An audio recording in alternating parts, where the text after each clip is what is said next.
take a look at the test review.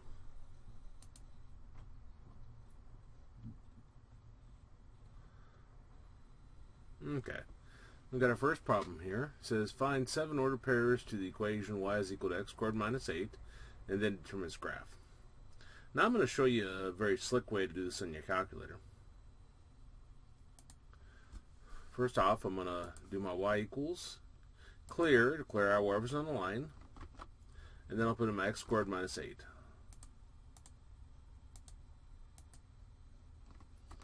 Okay, now after you got that in there, we want to build this table. So we want these particular y values here.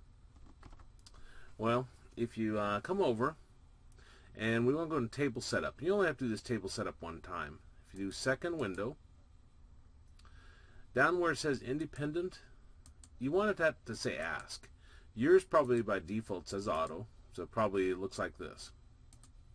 To get it to say ask, if it isn't already highlighted, you down arrow to that line, you right arrow, and put your flashing cursor on ask, and press enter one time. And then you do a second mode to exit out. Okay. Now we want to go into the table. So I'll do second graph to go into table. And again, you only have to do that one time. And then we want to evaluate -3, our first value. So put in -3, enter. And that tells us 1. Then we want -2. So I do -2, enter, and that's -4. So this builds your t-chart for you.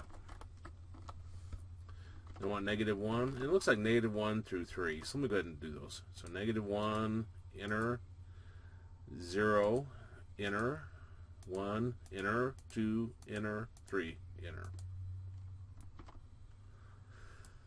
And let's see, you got -7, -8, -7, -4, 1. Now to choose the graph, if you just simply press graph, well, mine's zoomed out, zoomed in from previous problem, but if I do zoom 6, then that gives you a graph, which looks like this one right here. Now, if you want to do these by hand, let me show one of them. I'll show the first one, the -3.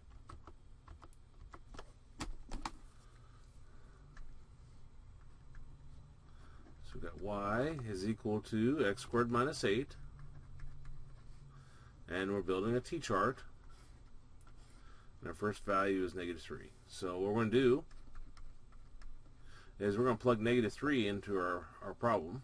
So we've got y is equal to -3 squared minus 8, which is 9 minus 8, which is 1. So it's not horribly difficult to create a t-chart by hand, but the calculator will do it for you. And then you do the same thing for all these other x values. Okay, next question. It says solve and check the linear equation. So we got 27 minus x over 5 is equal to x over 4. And then we're going to go through our 4 steps.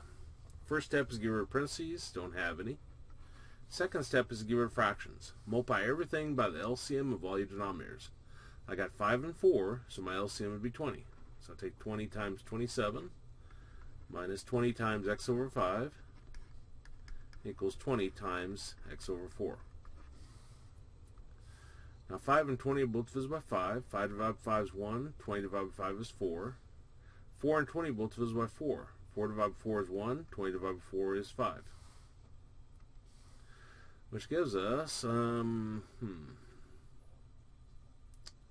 there, 540 minus 4x equals 5x. Step 3. Get everything with an x on one side, numbers on the other. So I'm going to take the -4x and move it to the right side. Remember, when you move anything across your equals, your sign changes. So the -4x becomes a positive 4x. Now our note at the top for solving linear equations said to combine like terms in any step. 5x plus 4x is 9x. And step 4 says divide both sides by the number in front of your x. Number in front of x is a 9.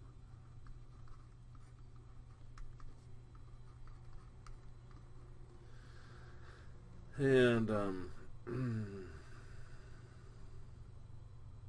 let's see, was it 60? Assuming no basic math error. Okay, so the solution set is, and then I'll put 60 in here. And the next question.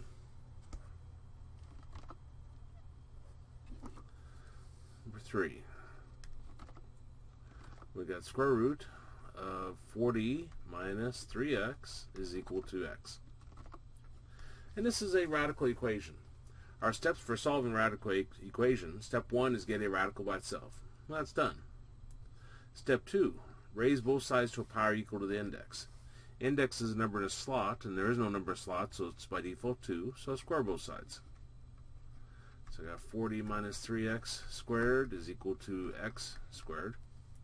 When your index matches the power you're raising it to, they're going to cancel each other away and just leave you what's underneath the radical. So I got 40 minus 3x equals x squared. Now step 3 says if you have more radicals, go back to step number 1. We don't have any more radicals, so we go to step 4. It says solve for x. Well, this is a quadratic because we've got an x squared, so we want to get everything over one side. So I'll take negative 3x over, take the 40 over. And that's going to give us, remember when you move anything across your equals, your sign changes. So negative 3x becomes a positive 3x. The positive 40 becomes a negative 40. Now we want to factor this. This factor is using the Psd method because we have x squared x, no number in front of our x squared. Psd, take a number at the end of 40, ignoring signs, and create your 3 columns. P column, we list all the products, give us 40. We got 1 times 40, 2 times 20, 4 times 10, 5 times 8. S column, S for sum, we add these together. 1 plus 40 is 41, 2 plus 20 is 22, 4 plus 10 is 14, 5 plus 8 is 13. D for difference, we subtract smaller from larger. 40 minus 1 is 39, 20 minus 2 is 18, 10 minus 4 is 6, 8 minus 5 is 3. Number we're always looking for is a number in a middle term, which is 3, which gives us 5 and 8.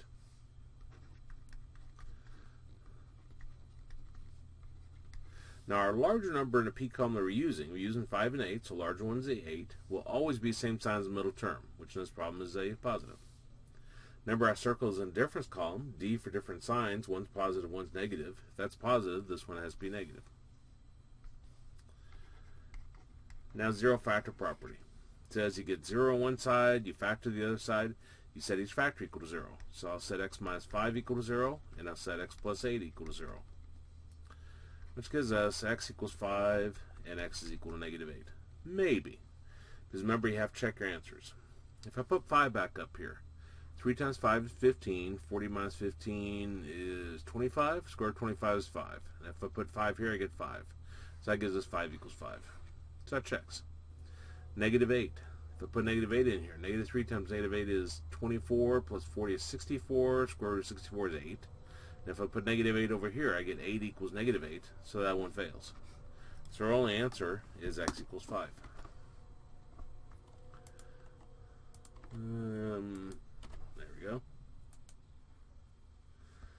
Let's take a look at this one. We got x squared minus 3x minus 18 equals 0. It says use factoring to solve the quadratic equation. Well, zero factor property says you have to get 0 on one side and then you have to factor the other side. This factor is using the Psd because it's x squared x, no number in front of x squared. Psd, we take the number at the end, ignoring signs. So we're going to work with 18. And we write down all products give us 18. We got 1 times 18, 2 times 9, 3 times 6. The S column, S for sum, we want to add those together. 1 plus 18 is 19, 2 plus 9 is 11, 3 plus 6 is 9. D, difference, subtract smaller from larger. 18 minus 1 is 17, 9 minus 2 is 7, 6 minus 3 is 3. Number we're looking for is a number in a middle term, which is a 3, which means we're going to use 3 and 6. So I got x3 and x and 6. Now the larger number in the P column that we're using 3 and 6, so a larger one is a 6, will always be the same sign as the middle term, which in this problem is a negative. Number has circles in the difference column, D for different signs. One will be positive, one will be negative. So if this one's negative, this one has to be positive. Zero factor property. It says you get 0 on one side, you factor the other side, you set each factor equal to 0. So I'll set x plus 3 equal to 0 and x minus 6 equal to 0, which gives us x equals negative 3 and x is equal to 6. So negative 3 and 6. Let's see how to enter our answer. Use a comma to separate the answers. Okay, negative 3 and 6.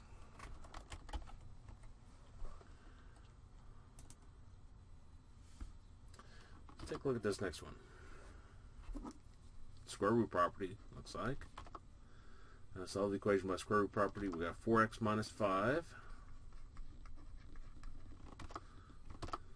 equals 50. Now the square root property says you have to get the entire left side squared. Nothing in front of it, nothing after it. You just got something squared.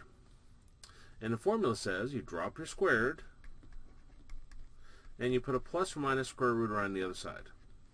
So again, drop our squared, put a plus or minus square root around the other side. Always in math, you should simplify your radicals before you go on. 50 is prime factorization of it is 2 times 5 times 5. I could do the tree breakdown if I wanted to on that. 50 is 2 times 25. 2 is prime, so we circle it.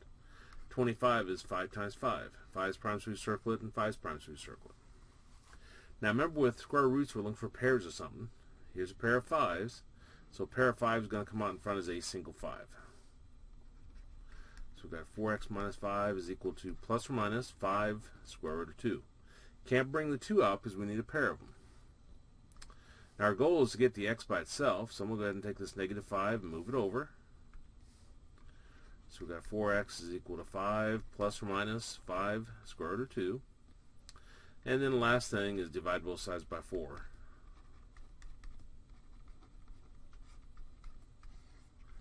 And we get x is equal to 5 plus or minus 5 square root of 2 over 4. Okay, so click in here, I'm going to do a fraction, and we got 5 plus or minus, do a more, plus or minus,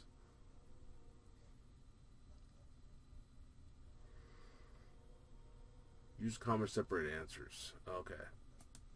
We'll see a plus or minus, and we do a minus 5 square root of 2.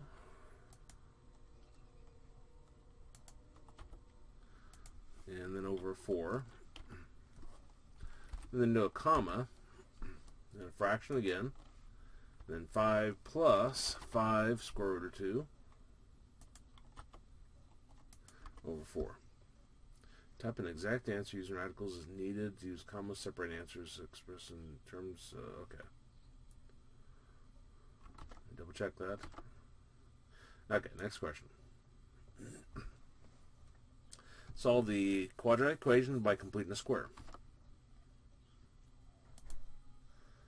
Of course, you're at home, so I'm not seeing your work, but I'll show you completing a square. We do know you could probably use the quadratic formula on that one too, but let's do completing a square. Step 1. Divide everything by the number in front of your x squared. There isn't anything in front of x squared. Step 2. Take the number of the constant term to the right side. So take negative 6 over. So we've got x squared minus 14x is equal to 6. Remember, you take anything across equals, your sign changes. Step 3. Take the number for your x, which is negative 14, multiply it times a half and squared. It's always times a half, it's always squared. So that's negative 7 squared or positive 49. And then add that to both sides. So we've got x squared minus 14x plus 49 is equal to 6 plus 49. Which gives us x squared minus 14x plus 49 equals 55? Yeah, 55. Step 4. Factor the left side. This factors as x minus 7 squared.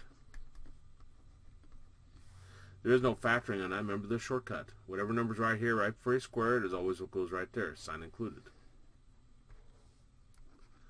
Okay, step 5.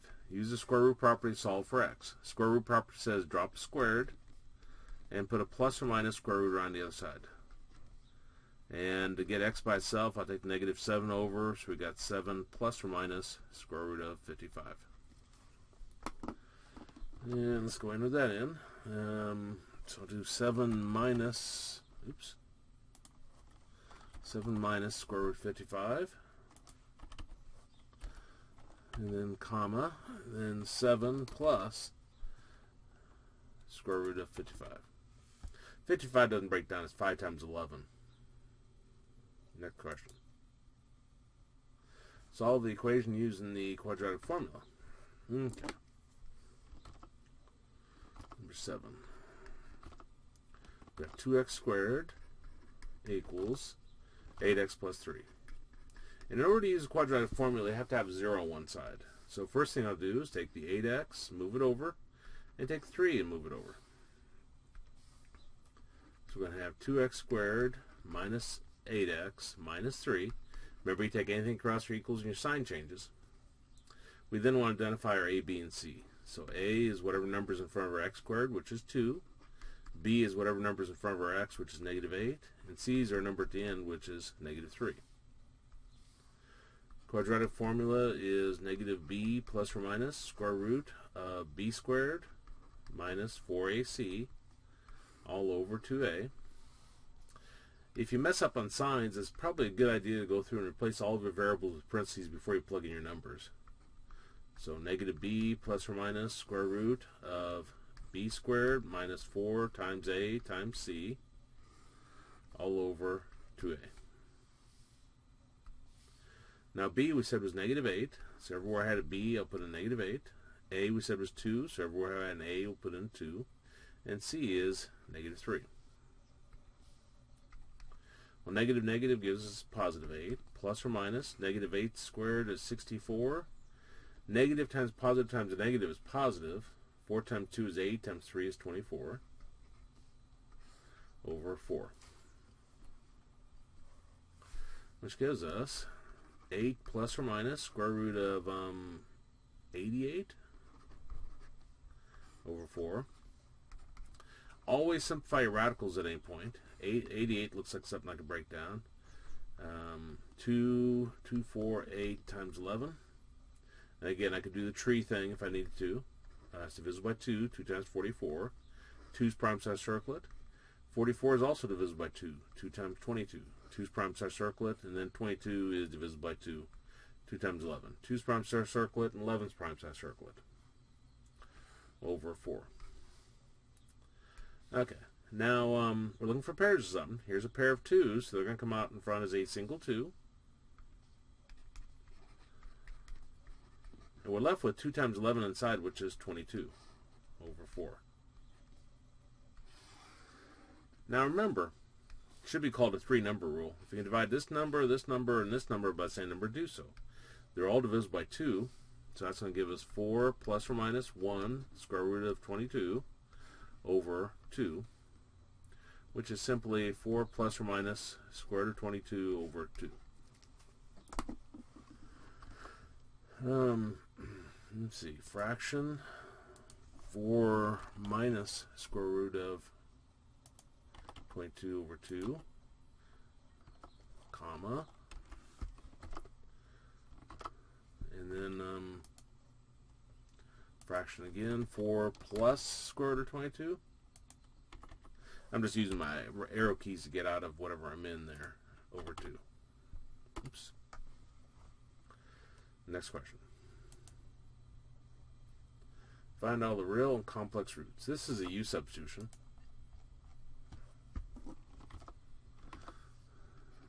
Okay, so we got x to the 4th minus 7x squared plus 6 equal to 0.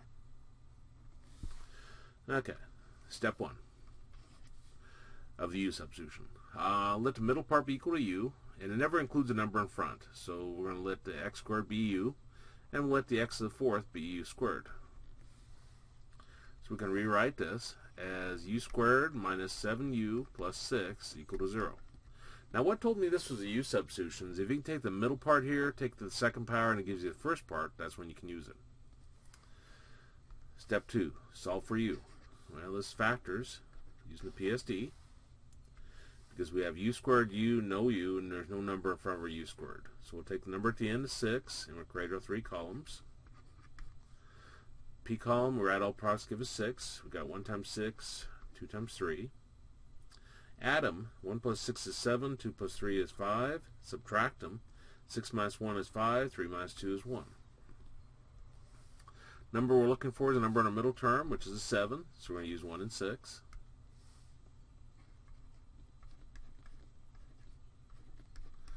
Our larger number that we're using 1 and 6, so larger one is a 6, will always be the same sign as the middle term, which in this problem is a negative. Number with circles in the S column, S for same sign, so if this one's negative, this one has to be negative. Zero factor property. You get 0 on one side, you factor the other side, you set each factor equal to 0. So U minus 1 equal to 0, and U minus 6 equal to 0, which then gives us U is equal to 1, and U is equal to 6. Step 3. Plug U equals blank back in and solve for x. Well, in this problem, we said U is equal to x squared. So we're going to plug in whatever's in the middle here for U. So we've got x squared is equal to 1, and x squared is equal to 6. Now this one is a square root property. Whenever you have something squared equal to something else, then you drop your squared and put a plus or minus square root on the other side.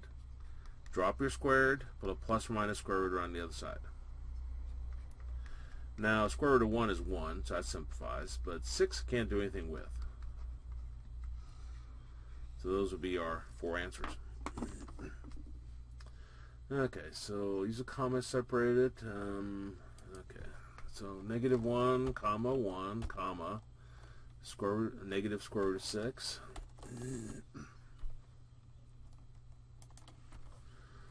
And then comma, and then positive square root of 6. And next question. Let's turn a new page. And time for it to blow up.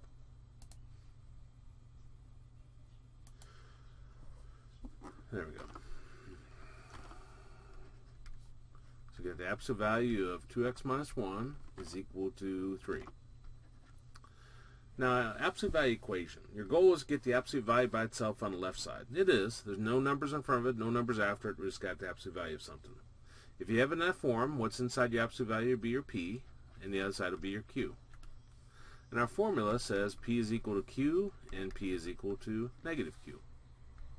So everywhere I have a P in my formula, I'll plug in 2x minus 1, and everywhere I have a Q, I'll plug in 3. So we got 2x minus 1 is equal to 3, and we got 2x minus 1 is equal to negative 3. And then we want to solve for x. So I'm going to take this negative 1, move it over, and also do that here. So I got 2x is equal to 3 plus 1.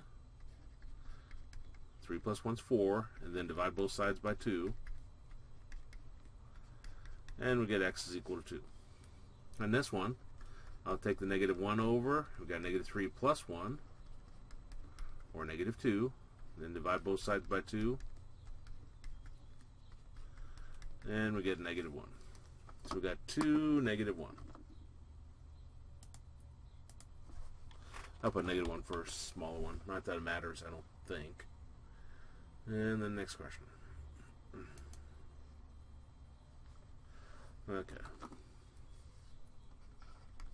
Got the absolute value of 3x minus 6. Is greater than 12. Okay, now this is the absolute value inequality, and you have to have the absolute value by itself on the left side. No numbers in front of it, no numbers after it. And that's done. There's nothing in front of it, nothing after it, just get the absolute value. What's inside our absolute values would be our P, and the other side would be our Q. And the greater than formula says P is less than negative Q, and then there's no or, and P is greater than positive Q. Now you have to plug it in this entire formula. So everywhere I have a P, I'll plug in 3x minus 6, and everywhere I have a Q, I'll plug in 12. So I got 3x minus 6 is less than negative 12, with an or, and 3x minus 6 is greater than a positive 12. Now we're going to solve each one of these separately. So I need to take the negative 6 over there, and also do that over here eventually. So I got 3x is less than negative 12 plus 6. 3x is less than negative 6. Divide both sides by 3. And we got x is less than negative 2. Over here, take negative 6 over. It becomes a positive 6, which gives us 18. And divide both sides by 3. And we got x greater than 6 with an or between them. Now, the question is how they want their answer. Select the correct choice below. Type your answer in interval notation. Okay, in interval notation, this would be a less than negative 2, so it goes to negative infinity. This is greater than 6, so it goes to positive infinity. And then we put a union symbol in between them. Okay. So solution set is parentheses. Where's parentheses? More? What am I looking for parentheses for? I can type them. Okay. Negative infinity. There's infinity, comma, negative 2. Close parentheses, a union symbol. I'm going to do my beginning parentheses and 6, comma, infinity. And then closing parentheses. Okay. And now let's submit tests. You may got wrong. I don't always get them perfect. First time. Especially early in the morning. But let's see. Submit test. And I got lucky this morning. I got 100%. Okay, so go to results, review test. Go to results, I guess. Anyway, that shows you the Chapter 1 test review.